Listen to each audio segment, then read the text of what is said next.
All right. Good day and good evening, ladies and gentlemen. Welcome back to another Live the Fuel show. So obviously, we're still pushing out new content here during the wild times of 2020. I don't know if you want to call it COVID times of 2020. We'll just call it the challenging times of 2020 because that's a key word we're going to throw in here, challenging. And because I'm going to challenge you to become unstoppable today. And my new guest co-host, she's going to help us do that because we've talked, over 4 years now, even though we talk about fueling your health, business, and lifestyle, I can't tell you how many times mindset comes into play over and over again. And this woman knows how to talk about mindset. She knows how to talk about health, wellness, fitness. We come from some similar inner circles, which we didn't even realize, by the way, until we actually had a pre-podcast chat. And we'll bring that up today as well. But anyway, she knows a little bit about transformation, life coaching. Again, I already hinted at health, wellness, fitness, mindset, etc. She's been on TV. Her workouts have been focused on multiple TV networks. So without further ado, Lisa, Olona, welcome to the show. Thank you. Thank you for having me, Scott. So I'm glad we're finally able to connect. I think last time we were trying to connect and get your recording done, either I was having an audio issue with my mixer board or maybe there was something on your end. I think you had to reschedule it first and then I rescheduled. Maybe we both rescheduled. We'll call it a wash. I know I had to reschedule last week, yeah. Okay, yeah, you had the most recent reschedule, and Yes. then I think I had the first one. So, again, challenge, right? Overcome. We're here now. We're streaming live in the Facebook world. So let's just dive right in. How long now has it been when you really started diving headfirst into the health, fitness, wellness space? Like, how long have you been at this? As far as fitness, I've been at it about 20 years now. Okay. So I've been coaching about 30 years and went more just in the fitness industry about 20 years ago. Okay. Now, how did that bug first catch? Come on, because like I have all different types of bugs that have caught me over the years in a healthy way, healthy bugs. So in your situation, like 20, 30 years coaching in different forms and fashions, like what was like the first, like, I got to know, just because I geek out about this, like when did it, it just clicked. You're like, oh my God, I got to be doing this. I got to figure this out. Switching over to fitness? Yeah, I mean, and into the coaching space, and because that's not as turnkey as a lot of people think. I mean, because Right. we're going to talk about that today too. Because again, I'll just throw it right out there. I still have a side hustle business in the isogenics world. Lisa and I have mutual connections there, and it's not for everybody. It took me years to realize that, but I can't tell you how many people in these network marketing platforms or the health and fitness company platforms, not just isogenics, others out there. There's some companies doing it right, many doing it wrong. And I tell people, listen, if it's not for you, it's cool. But as long as you're growing in your knowledge, your own health and fitness along the way, et cetera. And then there's certain people that just naturally fall into that leading coaching role. And I see other companies out there automatically putting that as a label on, like, oh, you're a coach. And I'm like, whoa. Not everybody should be a coach. Let's pause on that. What are your thoughts on that, Lisa? Oh, I agree 100%.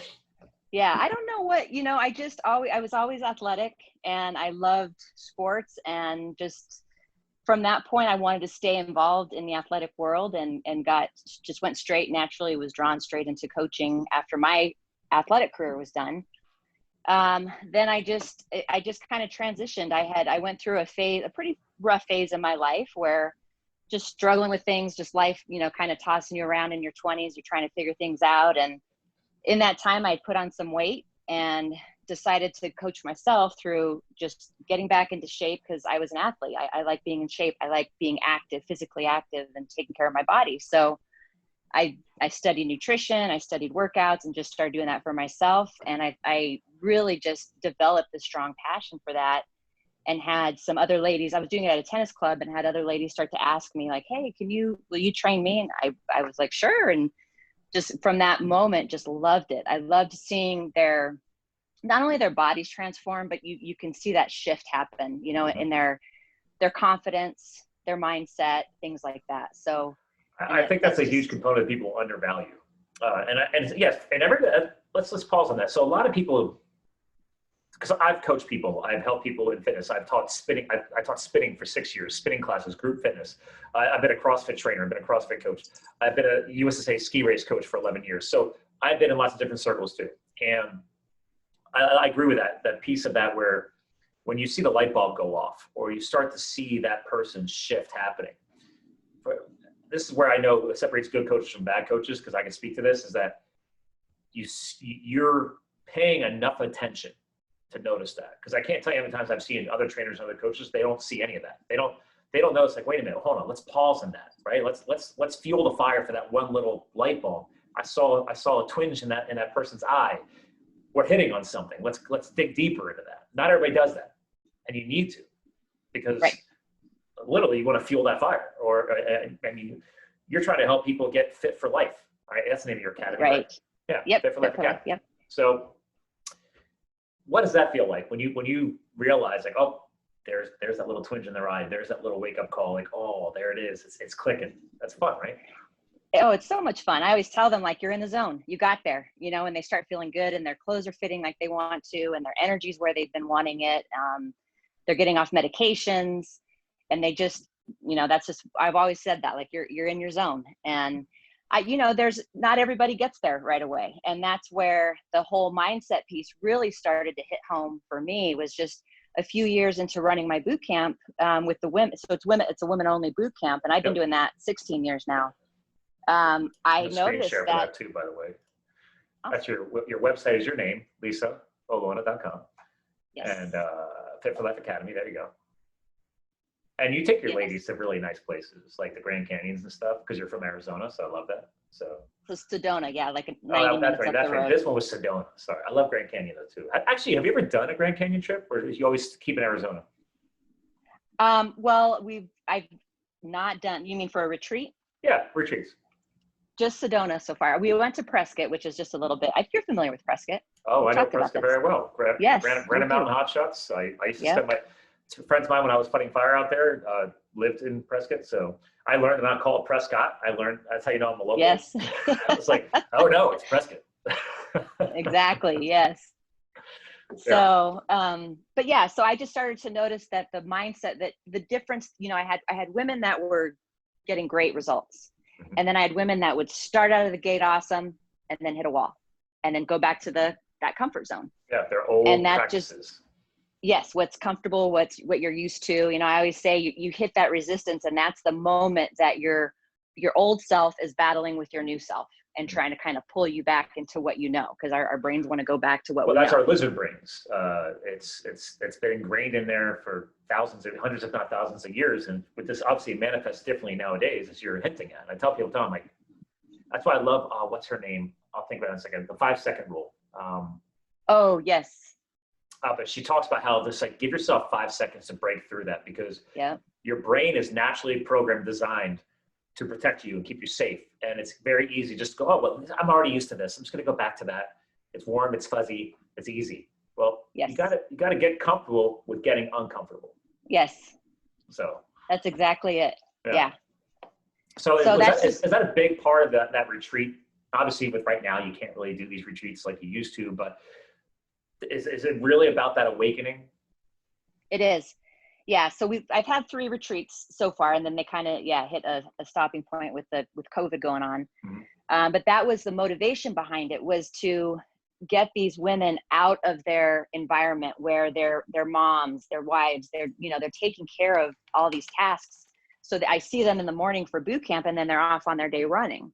So that my idea behind the retreat was, let's take you out of that and let's focus on what you want, and set some goals and set some clarity for what you want, and find out what's hindering you from that, if you're not reaching that or whatever the case may be. So that's where the retreats came in. And then at the retreat, I always had the desire to write a book, on some kind of mindset to help people overcome it. I went through a couple different transformations of my own. And I noticed through the last one was with isogenics.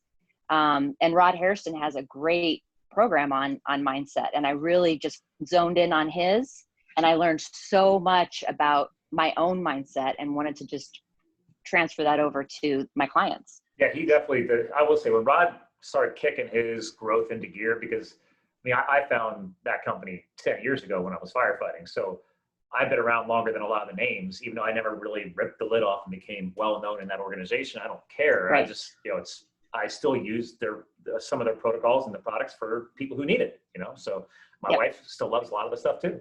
But yeah, he definitely came into it.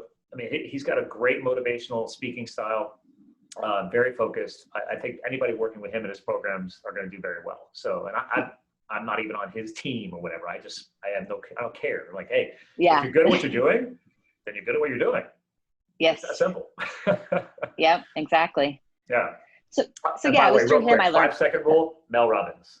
I had to name drop her because she's very, very inspirational and very impacting for a lot of people. So. Yes, I've actually used that 5-second rule many times for myself. Right? It's a great book. So I keep it saved as a top favorite in my Audible. So whenever I start traveling more, I get back into my audiobooks again, and I make myself go back over that book at least once a year. There's certain books I have, I make myself go once a year. Even the old classic, The Law of Attraction, I do it once a year just to see if it's, hitting me differently, every single year as I grow. Which typically it does. Yeah. Yeah, exactly. So it's good stuff. So yeah. And who knows? So obviously your book, Cross Your Creek.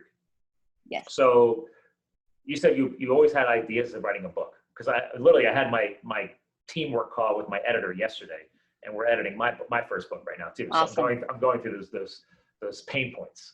But like, I feel you. When did that click about, actually I'll screen share again for that once I bring that up. Across Your Creek, A Determined Woman's Guide to Becoming Unstoppable. So your key word here is unstoppable. So yes. When did that kind of finally come into fruition? Like you said, I'd already thought about writing a book, but then when did your, the gleam in your eyes, so to speak, when did that click for you? Oh, it was cool. So I knew I wanted to write a book. I didn't know about what. And then probably about maybe 6 months before Cross Your Creek came up, I knew I wanted to write a book about mindset, about overcoming obstacles and how to do that. And to understanding that anytime you go to create change in your life, there is going to be resistance. It's not it's not a sexy thing to say. Nobody wants to hear that. They just want to hear like, oh, I'm going to go drop 20 pounds and fit back in my clothes and feel great. Well, yes, but you are going to hit some resistance, which is basically the creeks that pop up in your life, that the unknown or your mindset or whatever. So I knew at one point I wanted to write a book about mindset. Okay. So our last retreat was in Sedona, and this was a little over a year ago. And we went for a hike. We had a Saturday morning hike, super easy hike. Everybody's excited to go. We get out of the car and we go down this little hill, and the trail's on the other side of the creek. So we're like, you can't really see the trail. So we didn't know there was a creek that we'd have to cross to get to the trail. Sure. Well, that creek brought up all kinds of mindset issues for everybody. So there was the fear of slipping. There was, a lot of the women stood frozen for a while, like, let's just go find another hike. And I even thought like, oh crap, and then I thought, no, this is exactly what we're talking about at the retreat right now. Like, this is experiential learning. Mother Nature happening. threw you a water-based roadblock, right? So it's like, okay. Which happens in Sedona. Just seems like the magical place. Things like that happen in Sedona. So yes, we got to give a shout out to Sedona, because I used to live over there. Sedona, Arizona is absolutely beautiful. If anybody listening to this, if you have a chance to travel a little bit, COVID or not, go hiking there, go mountain biking there, just go for a walk. It's beautiful country, beautiful country. Yes, and you feel different. You feel, it's like a healing feeling there. I don't know, how else to say. Actually, a friend of mine we had this phone call literally today. I was driving in my car and he had called up. He's like, hey man, I know you're a big energy guy and flow guy. I'm like, well, I've become more. I've been awakened more to that, since literally every cell in our body is basically a power plant. But he's like, hey man, I was reading a recent study and they were talking about how when you step into Mother Nature, especially like not just, I have trees in my backyard, but like, okay, you're at a wooded park or in the woods or in Sedona or whatever. They said it literally takes less than 30 minutes and your body is getting supercharged off of that natural energy because you're surrounded by Mother Nature's energy. And even they actually say that the cells in our body resonate at a certain frequency, just like the earth resonates at a certain frequency. They actually say that's why, like, a lot of people have gotten more into grounding and earthing, right? Like taking your rubber shoes off and let your feet touch the earth and allow those resonations to align. So we're getting very into energy right now, but there's a lot of actual science to this. And so that's why I'm just aligning what you're saying right now. I'm like, oh my God, anytime you can get into outdoors and just soak it all up. and Yes. get supercharged. So. Yep. Yeah. And that was, kind of my thought, like that this is an opportunity right here. So we can either, and we were actually going into, because we would have a hike, we'd head back to the cabins and we do like a little seminar together and go over the topic of that day. That day's topic, it started the night before, transitioned to the next morning, was growth mindset versus a fixed mindset. So change comes up, obstacles come up. Are you going to use that as an opportunity to grow and move past it? Or do you have a fixed mindset like, well, I can't, this is just me, this is where I'm at, and turn back and go back to where you were. So there was just this perfect opportunity to, find our way across this creek. It took us an hour to find a path that most everybody would go through. A couple of the ladies ended up saying, I don't want to do it, and went back. And waited at the car. But that's okay. They're at a different place in the timeline. They're going to take a little bit more work to break those concerns down. Yes. Yeah. And fear, fear is a big issue. And just the things that we're telling ourselves, the stories that we're telling ourselves about that obstacle ahead of us can really determine whether or not we cross it. Okay. So that's where the title came up, is Cross Your Creek. And actually the picture on the cover was taken the day before, just randomly. I was going to say, that was a Sedona photo, right? Yeah. Yeah. So it was a different location along that creek. Just randomly took that. And then the name came the next day. After we had the retreat, I came home, I woke up in the middle of the night, like, that's the name, Cross Your Creek. And then I thought about that picture, and there it was. So. Okay. I mean, it's simple. But it actually directly aligns with what we're talking about. I can't tell you, there's people have water panic. I mean, I'm somebody who has water panic. I never knew I had water panic until I started making myself finally properly learn how to swim. And I tried doing my first triathlon 2 years ago, and it didn't go well. And it's like, oh yeah, so that's what that water panic stuff is. Okay, that's real. It doesn't mean I'm going to stop. I mean, my wife and I just started planning our first ever Costa Rica trip. And obviously we don't know if we're gonna be able to pull it off or not. But we never had our honeymoon yet. So we've already been married over a year. We still haven't had a honeymoon because of everything going on. So it's like, okay, well, let's just, I'm not gonna let that stop me. So I say, hey, for the first time in our lives, let's buy that whole trip insurance thing that we never do. So hopefully in this October, we're gonna go to Costa Rica. I don't know. But I'm like, I'm not gonna. Well, I hope you can too, yeah. Right? But I was like, okay, am I gonna let that stop me? Nope. What's our workaround? Buy trip insurance. That's not hard, but a lot of people aren't even willing to commit to stuff right now. And I'm like, I'm sorry, I'm not gonna let my life is not gonna stop.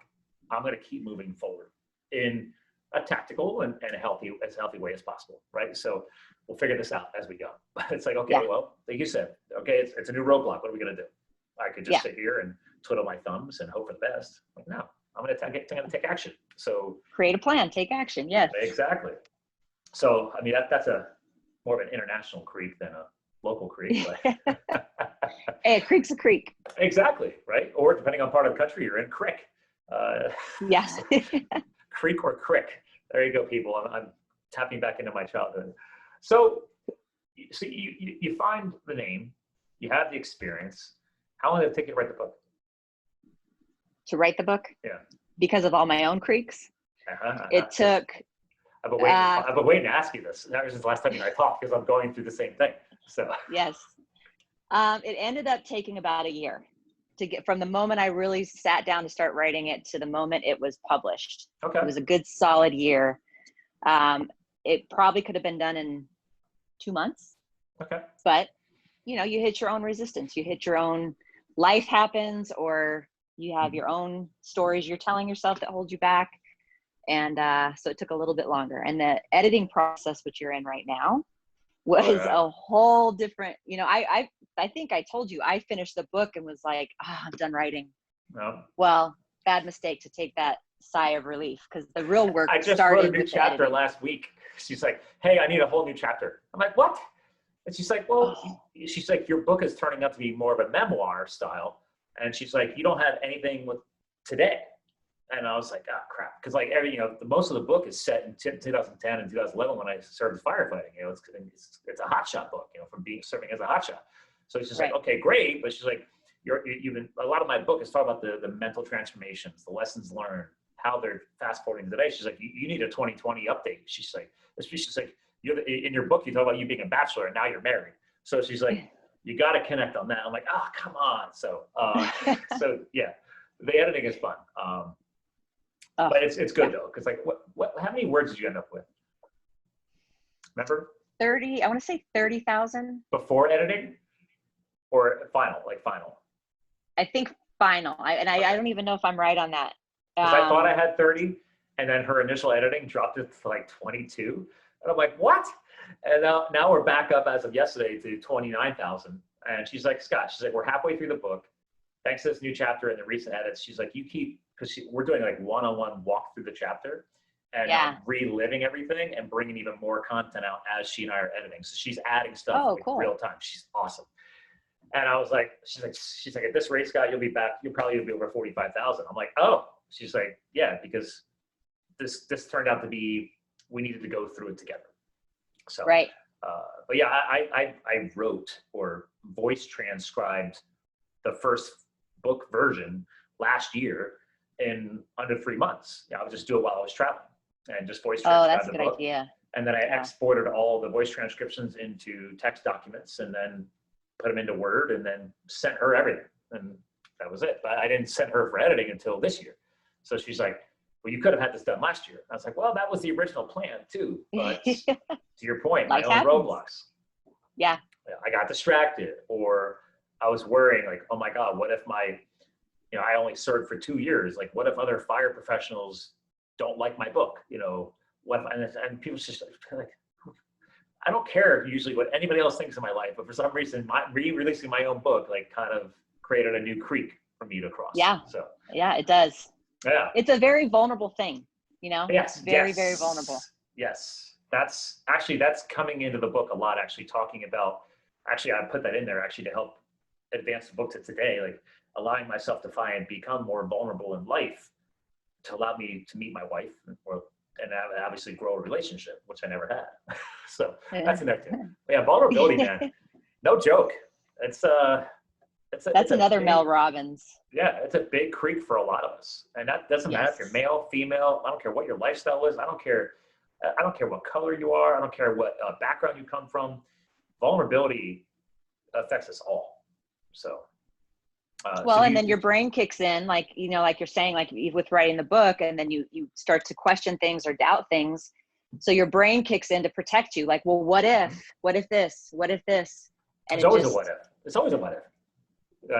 Yep. And there's nothing wrong with experiencing the what ifs, but I've also learned that, okay, there's always gonna be what ifs. So, okay, entertain them and don't let them stop you. Don't let them prevent this. I had a couple of great authors on my show, and they said during this past year and a half, they're like, oh, you haven't finished the book yet? I was like, what? He's like, dude, that's you. That's not, you blame the process. You can blame this. They're like, no, sorry. As authors, like, that's you. He's like, just get over it. Stop worrying what other people think. Get it done. Because they said, what if there's one person out there waiting to finally see your words? And like, you could be impacting somebody. And they said, how would that make you feel? Just one person followed up with you and said, oh my God, your book changed my life. And I was like, whoa, I never thought about that. They said exactly. So you owe it. You don't owe it just to yourself. You owe it to just all the possible people out there that you could be positively impacting. And I was like, oh, that's all I needed. I needed the guilt trip. I just think it's funny. Well, that's just true. Like, you. Even just, like my big obstacle right now is I need to start doing more live videos. I need to put myself out there more, do more live videos. Now, see, that's my jam. I'm all about that. Like, if anything, my wife's like, I know, I really, see how you're going live on video again. And I'm like, yeah, once you get good at it, it's not that hard.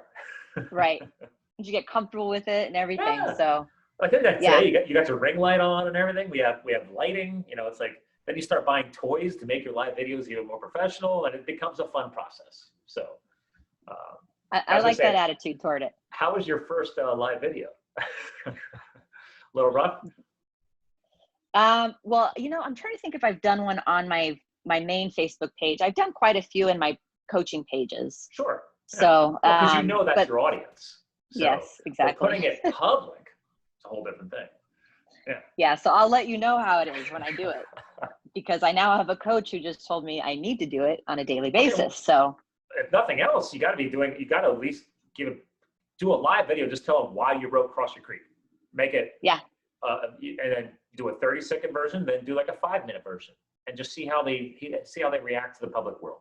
So, because people do want to hear from the author why the hell he even did it. So I do. I want to know. And then you have to tag like you're saying. Like you're saying with the authors where they were telling you, like, if it changed one person's life. And that's the thing, is like when we shift our focus off of protecting ourselves and off of ourselves and put it, make it about somebody else that might need what you have to offer, it does shift everything. You know, it gives you a whole different mindset or perspective. Well, it's like, you clearly can write it, because I'm in your Instagram right now. Here we go. And you give people the about, like, obviously. So it's like, okay, well, you've written the book, you've posted about it. Well, now it's just time to do a little video. So. Yeah.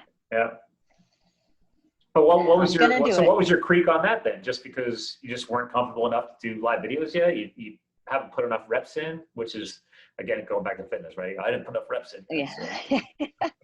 I'm sure that's part of it, and it's like, you tell yourself these stories, like, who's really going to listen? Who cares what you have to say? Which maybe not everybody will, but somebody will. Somebody will resonate with you, and there's someone that needs to hear what you have to say. Well, I like when you fed out the information to come on the show. Not everybody gives me a quote, but I'm glad you did, because you wrote, "Quit hanging on to the handrails. ... Let go. Surrender. Go for the ride of your life. Do it every day." And you quoted Melody. Is that Beatty or Beatty? Beatty, I think. Yeah. So great quote. But this totally aligns with what you and I are talking about right now. So I have to ask, because obviously you're a female professional targeting other females to help them. So clearly, and that, by the way, smart marketing, right? Some people are like, oh, I want to help everybody. I'm like, trying to market to tens of thousands of people on the male and female front. Maybe you want to pick one to niche with, and then maybe later you come up with a men's program later. But as a woman, would you say that, I'm always intrigued about this question, do you think men or women struggle more with something like this, crossing the creek factor? I'm intrigued, because I think as a man, I can tell you up front, we struggle with it. We just don't want to tell anybody about it, because that makes us too vulnerable. So we just swallow it, our pride, and just sort of deal with it. Yeah. So I can't speak for the ladies. So. It's a struggle with the ladies. And I think of, like, from a fitness perspective, and just the stories that they've been telling themselves about their weight, and women are just very self-conscious. Self-conscious. Yeah. So I definitely think that is definitely a battle. And I've seen so many women that are so hard on themselves as far as their weight goes, like they look great. They're taking care of their body. They're healthy, but they still need to lose 5 more pounds, or they have these wrinkles, or, which puts up some creaks. And so it's just, I think both struggle with it, like you said, just in different ways, and maybe from different avenues, like maybe women struggle more with the fitness aspect, but then again, I don't know that that's necessarily true. Well, so when I made myself go back to school on nights and weekends as an adult student, I'm the first person in my family to have a degree. It doesn't make me better than anybody else, because I don't even use a degree now. So, but I was like, as an entrepreneur, I'm like, you actually didn't teach me anything in college about being an entrepreneur. That's all hard knocks, man. Yeah. But I finished my BS in marketing and psychology. So I tell people to this day, I will always respect the university process for how much it helped me grow. Showing that I can commit to programs, et cetera, but also I learned a lot in world cultures. I studied a lot of Latino background, Central America, South America for world cultures courses, and I really fell in love with philosophy and psychology, to the point where I almost did a dual major, because I fell in love with psychology so much. But one of the biggest things I took out of psychology is relating to what you and I are talking about now, is that, yes, women actually are much better. You ladies are much better at least creating this circle of trust, or creating a circle of women that you're willing to talk to each other. Like, you girls are just better at that. And us guys, we're just like, yeah, we have bros, but most bros don't sit down and talk about their feelings. Right. Or you don't want to seem weak or talk about this problem or that problem. And I think that's why actually it's exciting to see a lot of male coaches or men's groups that have started servicing thanks to the online world, because we do need that. I think Right. you ladies naturally are willing to step into that circle of influence, I think, faster than us, because at least I can speak to this. I'm a stubborn asshole. So, so I need my wife. I tell her all the time, like, you're my wife because I know you're going to call me on my shit. So I love that about you. Because I mean, I realized after all these years, like, I need somebody to call me when I'm being a jackass. It is what it is. So, because us guys aren't good at talking about our feelings and getting vulnerable and all that stuff. I am much better at that now than I ever was, and I still have a lot more world to grow. But again, back to the psychology, I remember learning, I was always something stood up to me, and I realized, I was like, yeah, we're not really good at that. You ladies are at least willing to do it. And then obviously once you get into that circle, that's where you help them. I don't know what it's like being in a circle, all that, lady power, helping each other back and forth with the creek crossings. So, because like, to your point, everybody's going to be a different place on the timeline. So everybody's got different, I guess, depths of creek water to cross. Yeah. Or width. So, because even though a creek looks small from a width standpoint, it could be 20 feet deep. You don't know. So how do you address that? How do you work with, like, okay, well, this person's only 6 inches deep and this person's 20 feet deep? How does that work well in a group? I think really more than anything, I just kind of lead the group, but the women help each other. Right. And that's really like kind of what you're going off of what you're talking about is, as they open up, they help each other through it. So maybe someone who's just going through a 6 foot and there's someone going through a 20, the one going through the more shallow water might step in and help the other one a little bit more. Just like when we were getting ready to cross the creek, we found quite a few paths across the creek, but there was me and another gal that were really just going back and forth and trying to find one that everybody could cross together. Right. And so that's what ended up taking us longer, but that's where that group dynamic is actually very powerful, because that's where they're getting bonded, they're getting that support, that encouragement and so things you're like really that. serving more of a role as the, I think you can call it a group leader, but really you're helping facilitate, you're helping guide them. So like, do you guys end up setting up things like I actually from a different author group, I right before this call, I was meeting with him. To this day, over a year now, he and I have a meeting every single week. Well, now we switched to every 2 weeks, but we're accountability partners. So he's already put his book out. He beat me, but I'm a little competitive. He beat me on getting the book out. But I plan on having the physical and the Audible ready to go when I air my book, where he hasn't gotten the Audible done yet. And he's a very successful podcaster. I'm like, dude, you have all the gear. Why haven't you done the Audible? So I'm calling him out on that. And he's calling me out on taking so long to get my editor in place. So it's a great relationship. So I'm a big fan of accountability partnerships. So it's like in your groups, and probably, I'm guessing some people probably align quicker to others in the group. And that's part of your facilitation, is helping them find partners in that process. Well, and they naturally do it. So when we came back from the creek, we sat in a whole group. So there were 9 women sitting there in the whole group. And a couple people were like, it's a creek. I don't care. I didn't do the hike. It doesn't matter. But then, or it should have been planned better. We shouldn't have had a creek pop up. It should have been known that it was there, all those different things. But then there was another person, I didn't even have to say it. There would be another gal that would say, hey, but isn't that life? And they kind of call each other out on that too, and kind of open each other's eyes to that, where maybe sometimes it might be better to hear it from somebody else than from me, but so it's that kind of dynamic where it's like an open discussion and kind of processing what went on. And I kind of have the role of maybe calling people out on their crap, the crap story they're telling themselves. Yeah. It's like, well, somebody's got to be the bad girl. So, or the inspiring girl, right? To guide them. That's the coach's job though, right? That's what a good coach is. A good coach will call you out on your stuff and hold you accountable to what you say you want for yourself. That's the creek. This is the creek you used on the book cover, right? That is that's the same creek. So when was that? Is that on Instagram or? Oh yeah, I'm on your Insta. You posted this back on May 27th. I think you were just kind of like pulling out some of the content from the last. Because obviously, that's definitely the creek, because I noticed the dead tree, and then if you look at the book cover, that's the same spot. You're just looking away here. Yeah. Yep. Exactly. So that was the day before the creek incident happened. So not knowing it was going to happen, that picture was taken. So that's when it kind of all fell together. Really? Like, oh, sweet. Yeah. So that Oh, was I taken figured like you on a guys would have came Friday. back and took that photo later or something. But No, so you had already gone no. down to the creek. You knew the creek was there, but you guys hadn't realized, and not everybody's gonna want to cross that yet. Well, so that was a different hiking location. Oh, okay. So we went on that hike. That one we knew the creek was there and you have to cross over the creek. It's not really a hike where you climb. It's more Okay. just like walking along the creek and stuff like that. Right. The next day we thought we were just doing like this intense hike, and we didn't realize that there was a creek first.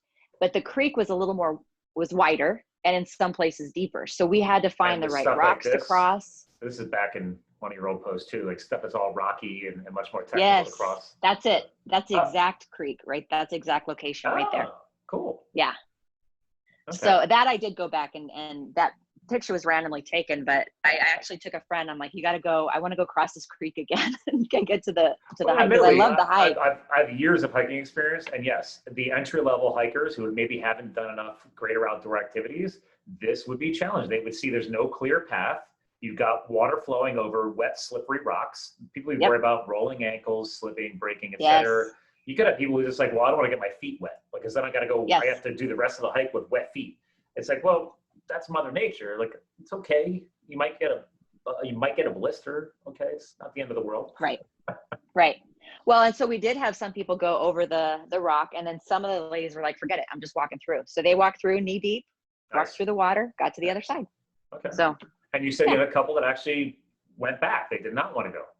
Okay. They did not want to go. Yeah. One was just like, it's not worth it to me. I don't want to risk it. So she went back. Even though everybody was there to grow, like that was the point of your retreat, right? Is to trigger growth for everybody. Yeah. Okay. Yep. And then, so how did that go down when you guys circled up later? Like, I mean, obviously you're not there to call each other out, but it's like, okay, well, clearly two people probably felt as outsiders. How did you help them through that? So initially I said, hey, if you guys, tomorrow's visualization, if you guys want to go back to the creek, we'll sit there, we'll visualize crossing, and then we'll do it again. But they both were just like, it's not worth it. I don't care. One gal said I could have done that creek in a few seconds. I just didn't. Well, she didn't because she was mad. She was mad at me for not assessing the situation prior to that day before taking them and knowing she wanted everything planned out for her as a good group leader. You should have had all of our walks planned and pre-scouted. Yes. Okay. Well, so, but because of that, works. And that's what I'm saying. When one of the other gals had called her out on that, like, hey, that's not life. But because of that thought process she had, it's a blaming thing. It's a mindset thing. So she had that thought process at the creek, which led to her getting frustrated and upset, which led to her saying, forget it, I'm not going to do it, which led to her not doing it. So she didn't get the hike, the view, and that's a point I make in the book. And, not to pick on her, because like you said, we all have our different creeks come up, and we're at different places, we all have our own baggage. I'll air quote that, our own baggage, our own creeks. Yep. So, but yeah, so those two, and when I offered to, go back, let's work on visualization and see how that works. But they just were like, it's not worth it. I don't want to. So, I mean, what do you do? So have you noticed, you said you've done 3 of these retreats, right? Yes. Prior to releasing the book. So obviously you've got 3 retreats worth or 3 groups worth of women and lessons learned that you're able to channel into this book. So would you say that a lot of the same roadblocks or creek crossings transcended all 3 groups, or were they all actually a lot of differentiation between the 3 retreats? I had different trainers leading it. So I actually was one of the coaches or trainers for the third one.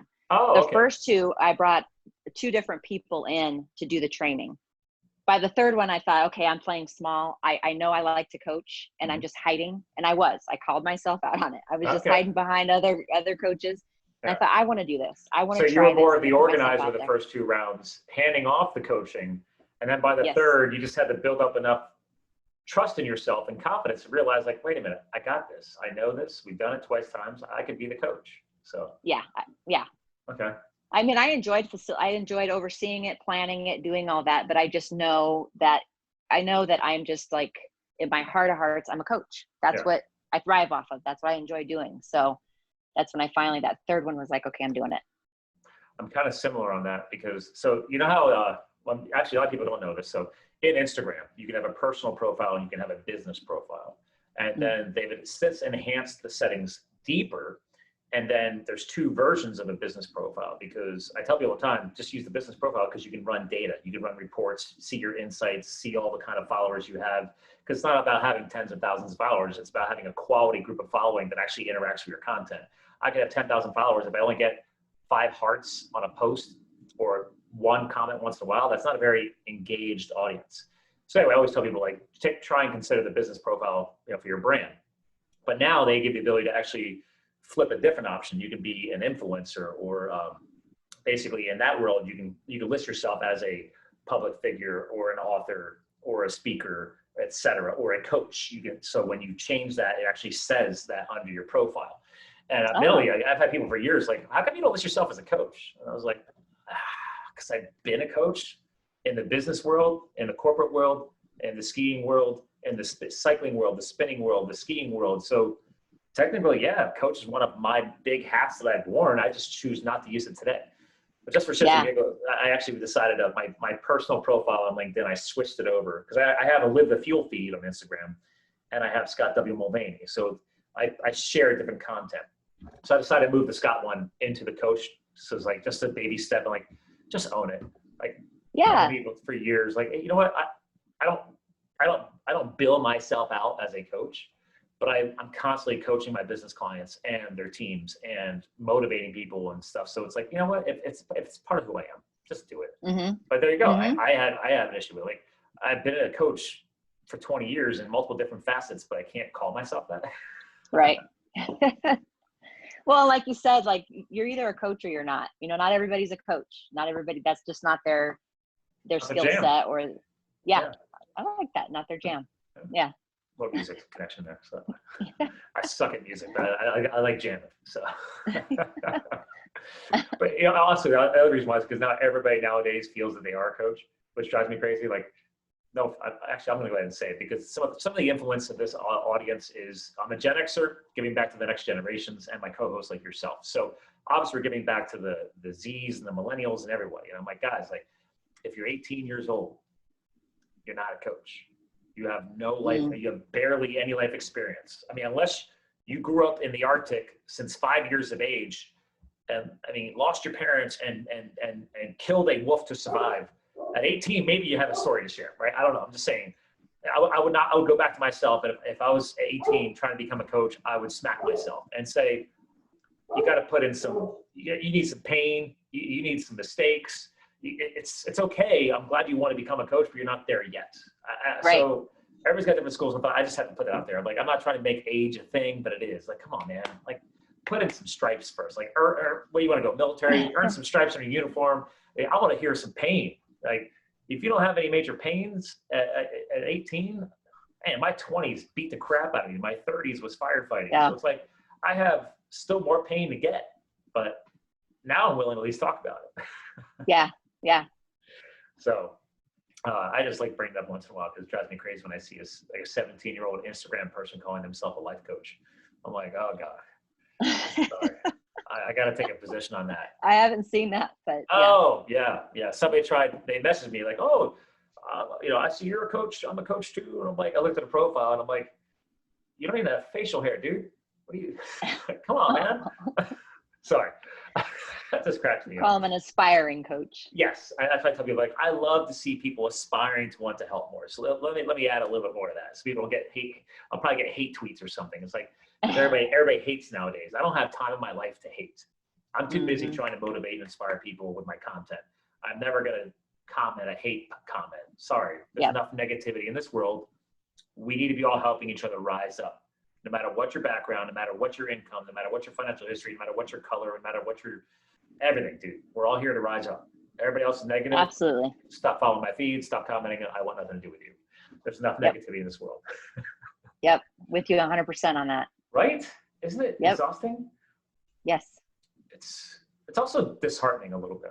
It's like, you see people spreading negativity. I'm like, 2020 is definitely going to go down as one of the craziest years in a long time. I think we all agree on that. From 100%. Yeah. from the unfortunate issues of this COVID Corona thing to obviously the reawakening of well, not reawakening, but the reminder that there's still some racial disharmony with BLM and everything else. It's just a really wild year. But again, this is why I have Live the Fuel, and this is why I have people like you coming on. It's like we have a choice in the content we put into the world, electronically or in person or otherwise. So why choose the negative path? It's, Yes. yeah, it's exhausting. It's like, Right. it exhausts me just even trying to think about me putting a negative thing out there. I'm like, that takes work. I was like, I'd rather put all that work into something positive. Like, right. but Like you said, lifting people up. Yeah. There's enough people out there going to bring you down. Why don't you surround yourself with people? It goes back to, again, here we go. Your retreats and everything, right? Let's choose to surround ourselves with people that are going to rise up with us, right? And help others rise up with them. If you got somebody in your inner circle, I tell people all the time, the classic Jim Rohn quote, you're the product of the 5 people you spend the most time with. Yep. Okay. If your inner circle is a bunch of negative Nancy's or whatever you want to call them, you might want to rethink your inner circle of trust. Just throwing it out. Big time. Yep. I'm not saying disown them. We've all learned that from the network marketing world, right? Like, it's okay. Everybody understands. So it's like, just let them do their thing. You don't need to disown them. But who am I bouncing ideas off of? Who am I surrounding myself with virtually, right? That's why online coaching groups are so exciting, right? It's like, okay, you can't do a physical retreat anymore. That's okay. People like Lisa have online communities. So now people have less of an excuse to not fix what they're surrounding themselves with. Get more positive energy around them. Get more people that are going to uplift you enough to even go and consider a hike to go cross a new creek. So right. I just love the book. I like the naming. I love creeks. I love mountains. I love the outdoors. So it's like outdoors. Yep. Yeah. Yeah. Nature's healing. Yeah. So I mean, we're going to come towards the end of our slot already. Wow, man, hour flies. What's happening next? Because obviously, I mean, I'm going to time set this because I know it's not going to air for another at least a month because I got so many shows in the tank. But this is already streaming live in the Facebook world here at the end of July 2020. So it's July 30th, 2020. We're streaming this live on Facebook. So what's happening next? The book is now available on Amazon. It's been up since what, May? Yeah. Okay. Since the end of May. Physical version coming next?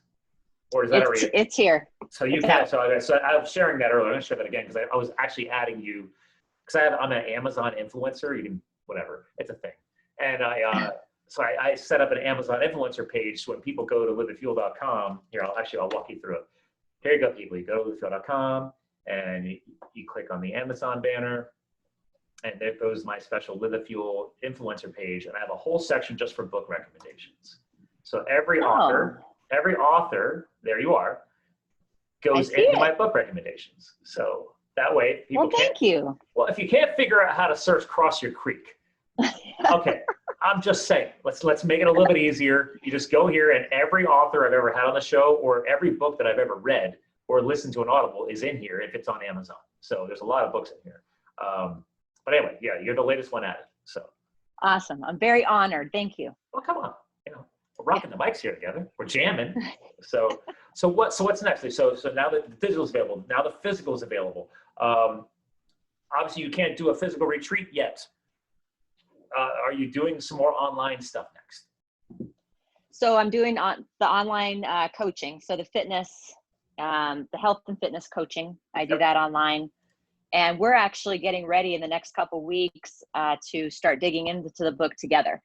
Okay. So we're going to start walking through the book together. So kind of an online retreat, going through it together over the next few months. So using the book as a guide, so to speak, or as the curriculum for like a virtual retreat. Ooh, virtual retreat.